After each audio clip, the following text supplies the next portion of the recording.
love track to death. But honestly, I miss track meets now, but I really don't miss track that much. Maybe probably because I'm still playing football. But, the social aspect of track is, it's awesome, and I love track. But there's something about football, having the fans and having the crowd, having teammates like you. It just like to pick you up when you're down. Like track sometimes doesn't happen. Like I drop a ball or something, or I slip and fall. You right there to pick me up, man. And this is something about brotherhood that I've always liked. And you know me, I'm a team guy. I'm a team player. And I'm always trying to do what's best for the team. And I think that's really what kind of gets me like I love football, man. Okay, so you started playing football before track, or which one came first? Football. So like you were saying, like, so track just came off of your dad was just telling you, hey, this is going to help you out with football, and then you just grown to love it? Yeah, I love it, man. But I like to compete, man. I think if my dad would have told me tennis would have helped me play football, if I don't know that, I think I would like tennis too. I like competing, man. And honestly, that's the one thing I'll say about track. You know how football, practices are long and they're hard. The one thing about track is, and even with football, you may not know, well, at least not offensive linemen, but like even like a skill guy, you may not know how many times you're touching the ball that day. You don't know what's going to happen that game. One thing about track is you're always training for a bigger goal. You know you're going to run in that meet. You got something to look forward to. You know how it is. Like you got 4 weeks from now, you got to work your behind off and grind. And you know how it is with track. When you run hard, you feel that. You feel the instant gratification of it. And that's one thing about track that kind of helped me with football. I got you. So, like, for instance, like when track, if you go out there and you're going out there, you're going to run a 200. Like, you have 3 heats to run that 200 in. Whereas out here in the football game, you never know when that ball's going to come to you. Like, you just got to be ready. Like, okay. Yeah, for sure. Track always teaches you, like, to work towards something. But, like, it's also something that you look forward to. And then the track meets are fun, though. It's not like it's a football game, but, football games is something. It's something about even in the NFL now, this is what I'll say about the NFL, like, at least football that I can't say about track. Like, I can describe track. Even, like, it's been 2 years in the NFL now, and I really can't describe a game. It's just magical. Like, I'm even, like, sitting here now, I really don't even imagine, like, the feeling of it. It's just something I just do, and I can't really describe it after, honestly. Yeah, for sure. I understand that, too, because when I was in high school, I don't know if you knew this, but I threw shot put and discus. I actually placed pretty good in states indoor. I won a state indoor ring my junior year in high school and for shot put and everything. But I definitely see where you're saying, like, kind of how we've talked about before was just like with being a two-sport athlete, how track is kind of that sport where, like, it's not your layoff sport, but it's kind of like your more relaxed sport. You kind of can think more, whereas, like, football, it's plays. It's just a lot of different kind of logic and different kind of mental aspect that you have to take with football and track. I definitely can see where you're coming from with that. And and also there's pressure, but at least for me, I didn't see it as the same type of pressure. It was my secondary sport. So, obviously I wanted to compete well, but two, it's not football. Like, I have friends who run track now, and they're always so uptight mentally. And I'm like, dude, like, you about to go out there and run. You're not even about to get hit. Like, you just got to run so you don't, like, It's like, I'm going across the middle, getting hit. I don't got to worry about, a lot of things. Track, you go out there, training pays off. For sure. That makes a lot of sense, though. So talk about the decision to go to NC State. You had offers from Ohio State, Clemson, Notre Dame, pretty much everybody. Why NC State? A simple family. Okay. Got a twin sister, and it's hard to get. It's hard for track to get full scholarships for a lot of things. I don't know how many scholarships. We might have 30 girls or maybe 15 scholarships, so you have to allocate the money right. So really, we didn't want our dad to pay a dime for college. So coming out, we told all the schools that if you want me, you got to get my sister. We need a full ride. We need a package deal. And all the 40 schools, I don't know how many, 40 or 35, however many schools it was. About 10 schools said they would do it, showed the paperwork, and we went from there. And for whatever reason. What were some of those schools, Nyheim? What were some of the schools that y'all, like, had received together? Clemson, Ohio State, West Virginia. No, West Virginia didn't have a men's track team. They were going to Wake Forest. Okay. North Carolina.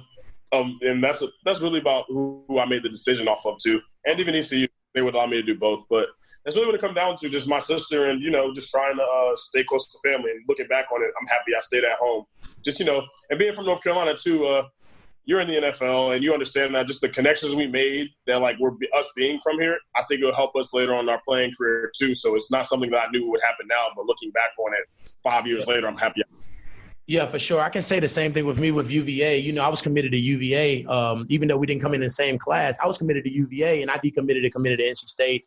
And two of my main reasons were just the brotherhood at NC State. I wanted to stay in state, you know, because people don't realize when you're getting recruited by all these colleges, yeah, it's dope to go out of state and go play for Clemson or go all the way to country to maybe like USC or something like that. But you got to realize them people in USC, the fan base there, don't know much about you unless you're like highly, highly ranked. And that's how I felt as an offensive lineman. So whereas like, you know, for a skill player coming out of high school, your name is big. Anywhere you go in the country, you know, you feel like you will be known, you know, as an offensive lineman, unless you're a top 5 in the nation, you know, people they kind of like just look by it a little bit, you know. So that was the main thing with me. Just coming to NC State and starting that brotherhood like we had, bro. Like I can literally say, bro, like going to NC State really changed my mindset on football and just life and just people in general, bro. Wouldn't you say the same, bro? Yeah, and honestly, we did start something special starting with your class. Starting your class and then my class, we had a lot of guys from North Carolina who stayed here. Like, you know, it really wasn't common before that. Like before us, like I watched my boy Keith Marshall. He went to Georgia. Like I watched a lot of great players here leave. And, you know, starting with the class that you came in with, that was the first class we had a bunch of good players from North Carolina State. Yeah, so we really did, though. And then I think that combined with the going out of state and getting guys like we had Justin Jones and Chubb and, you know, like just bringing people. We even had people like from out of state that was like committed to NC State recruiting people that was in state. Like, you know what I'm saying? And like it should be the other way around. You know what I'm saying? That's how you know that Coach Dorian and them really did change that recruiting culture, because when you look at it like that, it's supposed to be the other way around. You're supposed to have guys in state recruiting guys out of state, you know? So I feel like that was a big thing with us, bro. We got really, really close, bro. We got really close, and we kind of fought for each other rather than for coaches or anything, you know? And I can start by saying that Coach Thunder installed that in us from day one. Like you said, from our class on up. Thunder's man. And even now, just I've been, even since the past couple of years, just like since we've left and even since we were there, just the amount of like 4- or 5-star recruits we've gotten from Raleigh and North Carolina, like you have to have a little bit of pride and know that like we helped start that, because, you know, kids weren't doing that before us. So I feel like we – which is really – And for a period, I feel like when people did stay in state, and Cody can probably attest to this too, North Carolina was getting a lot of the best recruits that we had in the state. For a large part there, they were getting a lot of the recruits. And then, you know, when our class came in, that was the biggest thing of starting the whole Pac-14 and Pac-15 thing, was just coming together as a family and just like, you know, committing to a university for the players that are committing with you rather than committing for the university itself, you know? Yeah, definitely. I know when I was finishing up and like you were coming out, Will, NC State started to kind of take over the state as far as getting the top guys. For the most part, y'all had like of the top 12 recruits, y'all probably had 9 or 10 of them. And then on top of that, like, so North Carolina is kind of doing that now since Mac Brown's back. Yeah. And you can kind of see it. And so I see exactly what you're saying, where you got other guys recruiting other guys trying to keep everybody home. Home. And then it paid off for you because you guys had a lot of people go to the NFL and you won a lot of games. Oh, ton of games. Like, and that really comes to a test on how we came together, because I mean, and not to bash anything on NC State, but once we came in, and it really wasn't as much as the players. Yeah, we were really, really freaking good. We had super duper talent, Nyheim, and you know that. But kind of how Coach Thunder preached culture all the time, changing the culture of a program, that's what it took, bro. Like, it really took us really coming together and saying, we're going to go out here and play for each other. Like, I started to like cry after games when we lost, because not because we lost, but because I felt like I didn't let the people down beside me, you know? You always play football better too. I've been on both teams, and everybody plays better and plays harder. And everybody plays hard, but it's a different type of hard when you're playing, like, you know, hard, like for the guy next to you that you trust and love too. Yeah. It's hard to take a loss, and, you know, if you let your teammate down, look him in the eyes, knowing that, you know, you care so much for him.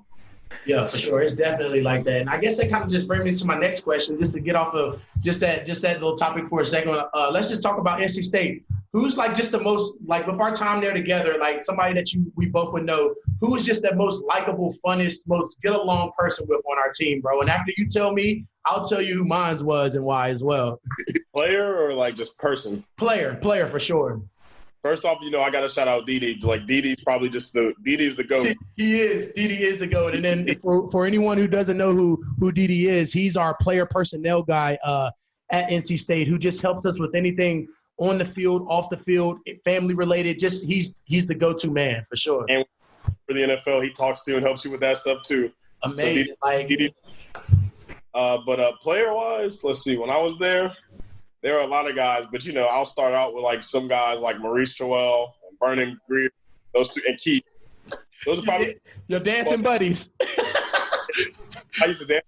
But, yeah, no, those guys are funny. And then even Chubb and Justin, those are probably all those guys. Like, I can't really – We had so many good personalities, bro. So many good personalities. Like, and then, like, of course, like, on my side, and then when I say him, you're going to agree to it, but Big T.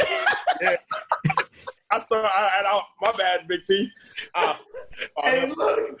Hey, I was talking to him the other day. He's still the same funny old dude, bro. But, like, you know how T was? He was just one of them dudes, like, it's crazy because I can't say he was one of them dudes you want to go through camp with because he going to be mad as hell one day, and the next day he going to be ready to go. But he was one of them dudes you come in the stadium one day, and he going to make you laugh no matter what. It might not be during the time he mad because we got to go to practice, but it's going to be during – sometime throughout that day, he's definitely going to have you dying laughing. Man, Camp, you talk about Camp, man. Do you remember them 110s with Big T? Oh, man. Man, he got that good. He died, like, for 5 years straight on one. Yeah, I remember Coach Thunder would make us if we can't finish running all our 110s or if we start missing too many times, what he would do, Cody, is we have to go on the sideline while everybody was running. And we would have to bear crawl the fields, bro. We'd have to crawl down and crawl back, bro. We have to crawl like army crawl, bro, on our stomachs like this. Like army crawl. Like, and then you remember when Leffert came in, Nyheim, I don't know if you remember, but we used to, like, Leffert was real strict on us what we would do, like, outside of football and, like, doing extra stuff and everything like that. But I remember one day, you remember he started making us doing those field rolls, Nyheim, and we had to roll like 100 yards and then 100 yards back. Man, somebody was watching Last Chance U. I literally saw that Last Chance U, and next season we was rolling anytime we did something bad. Rolling, bro, and it's disgusting because you remember rolling right past the same spot that you threw up in, like coming back on the other 100 yards, like, and you like, wow, I knew I just rolled right through it, like super dizzy. I can't relate to that part, Will. I only had to do rolls one time, but y'all. Coach Leffert did a great job with you guys, though. He really helped change the culture with the Band of Brothers thing, too. Oh, for sure, bro. I talk to Coach Leffert and Coach Kitchings all the time, and just watching those two guys, they were really intricate parts of, recruiting and helping us, figure out who we are and who we should be. Oh, definitely, bro. Especially just like our whole mentality of like, hey, every like we would meet with y'all at the hotel before every game. We would meet with y'all like on just the mentality and the mindset. Like every game we go in like, hey, we got to get 200 yards plus every game. Like, but that brings me to a question. So what was your favorite play? I probably know the answer to this, Quay, but tell everybody. Probably what was the one play that we ran in college that if it hit, it just hit like. And you might have forgot the name, but York Bronco, outside zone stretch to the right, and this is for Tyler and Big T, Tyler Jones and Teron Prescott. We already know that the right side is still dominating, still to this day. I like all 5 of you guys greatly. And I like Bronco, but I like Raven a little bit more because sometimes with that extra bat, it would clutter up things. Raven, if it hit, like even game with the 2 back-to-back runs, that was a 1-back. That was Raven. I used to like Bronco, and as the season kept going on, when you run Bronco, with Cole back there, we're bringing an extra guy in the box. Yeah, so for sure. I like both, but Bronco and Raven, I'll never forget those. They got different names. Watching trying to steal our plays. They're not called Bronco. They got a whole new offensive coordinator now. Yeah, I know. I bet you it's a whole lot different. I mean, who's the coordinator? Who's the coordinator there now? Coach Beck. He's from Texas. I've seen some of their concepts, and it looks like it's a spread offense. But a lot of spreads are like 5 runs, maybe 8 passes. They have a lot more plays, and you can tell like those guys mentally have to lock in. But I think with the quarterbacks stuff, they mentally lock in. I think it'll be a great offense. And from what I've from the players and just running routes with all the quarterbacks. I work out with Thayer and Devin. I was throwing with them. they all seem to like the offense. And you know how it is with the offense. If the players like it, no matter what the offense is, I think it'll work. Yeah, for sure. I agree with that as well. So just to touch on some more with NC State. So just tell me your most memorable moment, most memorable game at NC State for you. I told you how I felt. What's the most memorable moment from me, from my perspective? But just tell everybody, what was your most memorable moment at NC State?